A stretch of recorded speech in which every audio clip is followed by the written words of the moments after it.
Hey, what's going on, y'all? Southbound, I-85, coming into Durham. Southbound, hammer down. In the right lane, hammer down. That's how you want to look at it. You see that car just zoom by me, right? But look, anyway, so you're thinking about either getting into trucking. On your list, first thing to do is to buy a car, or you're already trucking, stacking that paper up now, you're thinking about buying a car. And here's my thoughts on it. And then some of you are contemplating on whether to buy the car or buy the truck. If you're thinking on buying a truck, I guess this information is for people who are also considering buying a truck to become an owner operator. You know, if that's your goal, and you're considering whether to buy a car first, or a truck first, or a house first, my opinion is to buy the truck first. Especially, well, that should be your goal. In my opinion, your goal should be to buy the truck first. And along with that, of course, comes, you know, having a game plan about what to do with the truck. So ideally, you are already with a company, or your plans is to go with a company in which you can become an owner operator. And when I say buy the truck, I mean, you know, the debate goes on about lease versus buy. But I'm still saying, if you're going to put the money out to buy something, then I would buy the truck, as opposed to leasing the truck. Now, if you're talking about leasing the truck to get your money up to buy the truck, then that's a strategy. If you're talking about leasing the truck and using that money to buy a car, definitely not. I wouldn't. I would first buy a truck and then get that truck paid for. And now you have something that can create revenue if you need revenue. You know, but if you buy the car, man, here's the thing. You buy a car, now all of a sudden you're incentivized to go home and drive the car. You can be thinking about the car sitting there getting old and not being used. You know? Not to, you know, of course, in addition to the obvious, which you have a car payment. You got insurance on the car, you got a car payment. Assuming that even if you pay cash, I mean, you got the car sitting there. Any of them 4 left lanes. And it's just a depreciating asset that's costing you money, because you still got to have insurance if you plan on driving it. And it's costing you if it's depreciating in value. So why not buy the truck first? And then, I mean, you can always buy the car, and you can buy an updated car with the money that you make from driving the truck. As far as the house, you know, we tend to put the house in the ledger on the books as an asset. After a certain amount of time, if you keep the house and it appreciates in value, which it has a tendency to do, and it's most likely to do if you hold on to it, yeah, it's an asset. But if you got a mortgage, and even if you was living in the house, then you're going to have things that come up that are going to cost you money. You know, air conditioning, heating system, plumbing, pipes freeze in the wintertime. Now, again, just like with a car, if you buy a house and you're going to be going over the road, you're going to be incentivized. I did it the first time. You're going to be inclined to come home to spend time in the house. I mean, I had the house, was renting out some space, and I'm like, there's people at the house staying, enjoying my house more than I am. You know what I'm saying? That's crazy. Now, if you're going to do the other option that I suggested, like if you have no plans on buying a truck, and you plan on using real estate to come up, that's another whole. When you go to the page that I have about that, but that's a strategy. That's another whole thing. Buy a house, yeah, put somebody in the house, find a good tenant, do the proper screening, put somebody in the house, let them pay for that mortgage, and then buy another house and you continue to build that way, that's another thing. But if you plan on buying a truck, then buy the truck first, pay for the truck. And now you always have that backup, no matter whatever else you do, you got that backup. And of course, I definitely suggest you having multiple streams of income and having a backup, and not just leaving it up to trucking, because you never know what's going to happen. You have to get out of trucking, you know, or want to get out of trucking. You want to make a transition. So I'm saying for your first purchase, if your goal is to become an owner-operator, then to buy the truck first. And then after you buy the truck, if you haven't already made up your mind to have your own authority and everything, then before you buy anything else, you need to make that decision. I mean, live that life for a little while. I know that. Truck right there. Live that life for a little while and investigate owning your own authority. And you might want to do that so you can get more of the money, and then you really have more freedom when it comes to having ownership of the other things. And you won't be, you know, you'll be less stressed about working and having those assets at home, because when your bank gets good, first of all, you move when you want to, you take the loads you want to, that's paying you what you want. And when you want to go home to enjoy your car, you can. When you want to go home to enjoy your house, you can. As opposed to buying the house or the car, the car or the house first, and you are a company driver. Now all of a sudden you're living check to check, or you're owner operator, you're leased on, and now all of a sudden you have to work.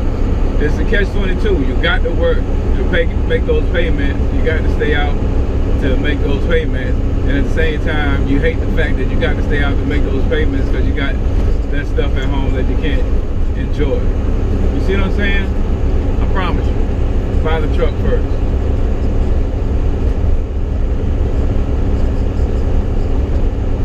Now, like I said, that's what I did the first time. I think that was the right move. Now, my first house, I lost it. I stopped driving. I retired early. I went into something else. I was doing music and all that. But went bankrupt, got back out here again. Was nothing. Terrible credit. First thing I did, bought a truck.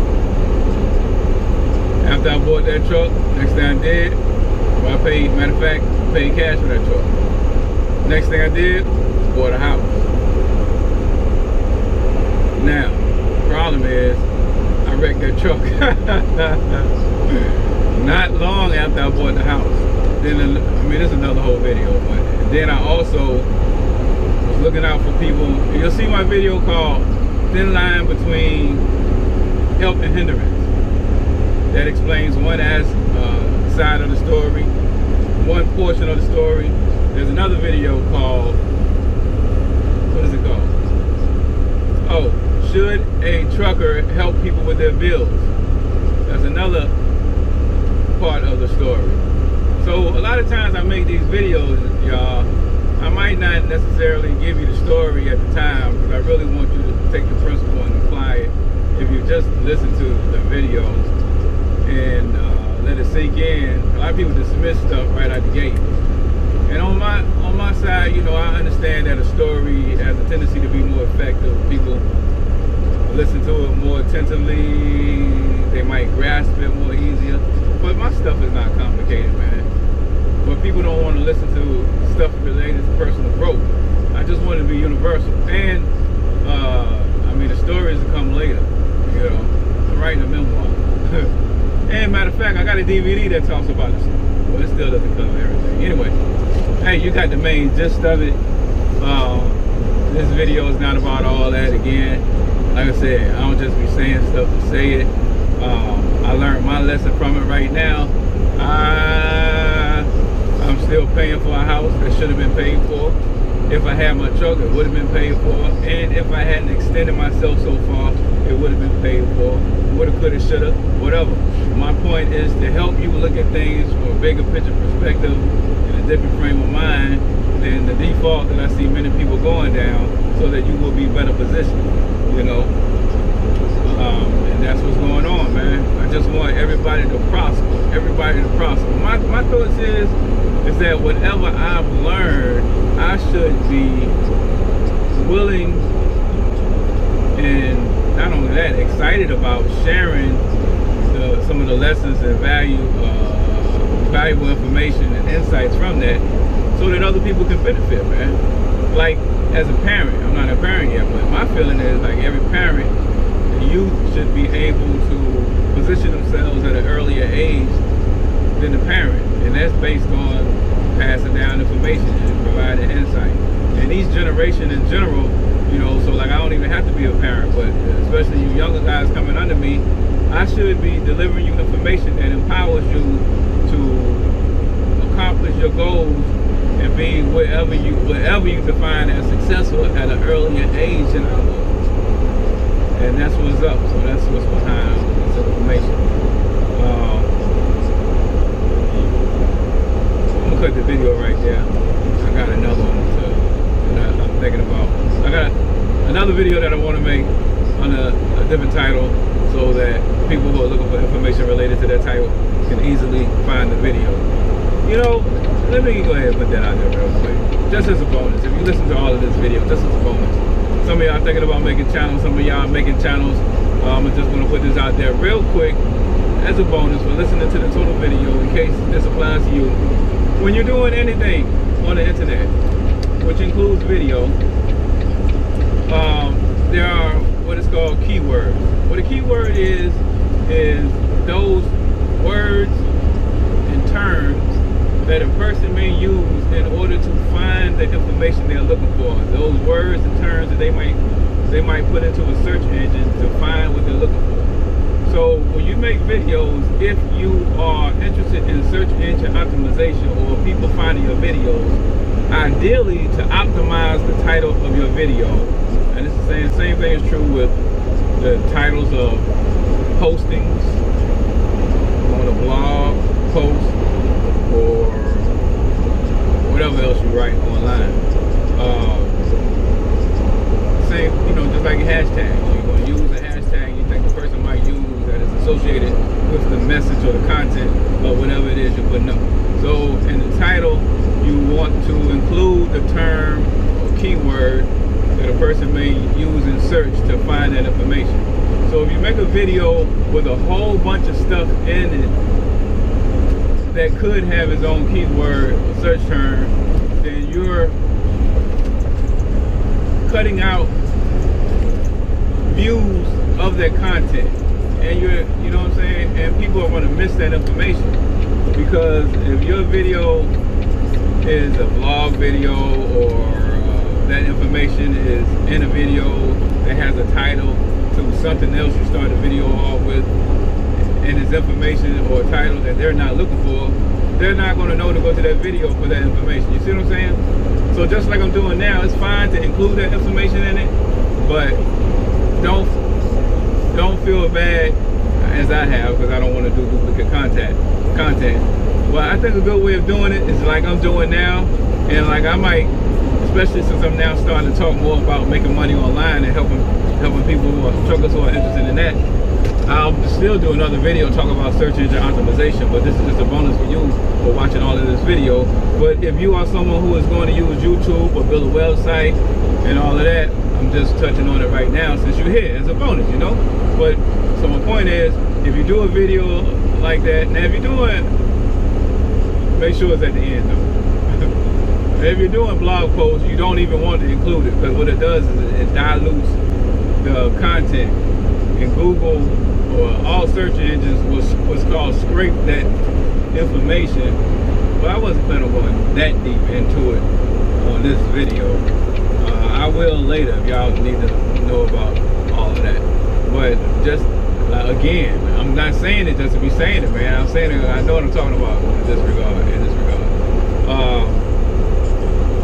Even if you include the information in that video, make a separate video with a more applicable title relevant to that content, so that people can find the information and the content in that video. So that's just my tip on that right now. But thank y'all for watching. The part unrelated to the title is probably now as long as the related info. But listen, that's all a bonus, man. I told you when it was over 10 minutes ago. I don't know if it was actually 10 minutes ago. I hadn't looked at the clock, but the uses of exaggeration to illustrate a point. It was over a long time ago. And I do appreciate you sticking around, man.